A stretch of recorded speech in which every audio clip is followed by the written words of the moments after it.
तर महानगरपालिका निवडणुकांसाठी आजचा दिवस तसा महत्त्वाचा, कारण आजच अर्ज मागे घेण्याचा अखेरचा दिवस होता। सगळ्याच राजकीय पक्षांची बंडखोरी बघायला मिळालेली होती। बंडखोर, नाराज अपक्षांचं मन वळवण्यासाठी अनेकांची दमछाक झाली, काहींना यश देखील आलेलं दिसलं।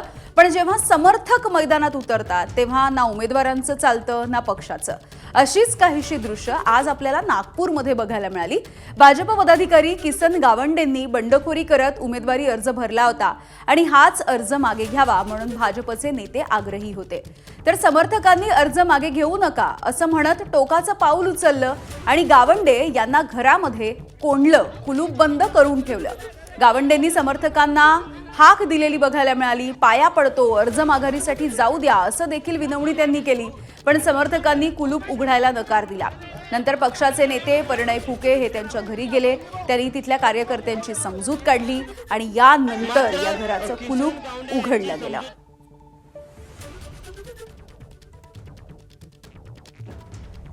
कार्यकर्त्यांचं म्हणणं एकच आहे की गेल्या 2017 मध्ये सुद्धा चारही उमेदवार त्याच बाजूने दिले होते, त्यामुळे एक उमेदवारी कमीत कमी या भागाला द्यावी अशी त्यांची मागणी आहे। त्यांची मागणी रास्त आहे, त्यांच्या भावनेशी मी सहमत आहे, कारण की या भागाला एक नगरसेवक हवा आहे।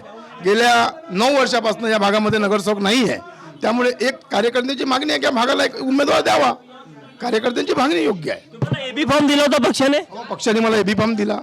एका एबी फॉर्मवर 2 नावं होते। 2 नावं होते, पहिलं नाव माझं होतं, दुसरं नाव त्यांचं होतं। बरं, मग पक्षाने काय म्हटलं की पक्षाने मला पक्ष उमेदवारी वापस घेण्याकरता म्हटलेलं आहे आणि मी उमेदवारी वापस घ्यायला जातोय, परंतु कार्यकर्त्यांनी लॉक लावलेला आहे, मला जाऊ देत नाहीये। एबीपी माझा, उघडा डोळे बघा नीट।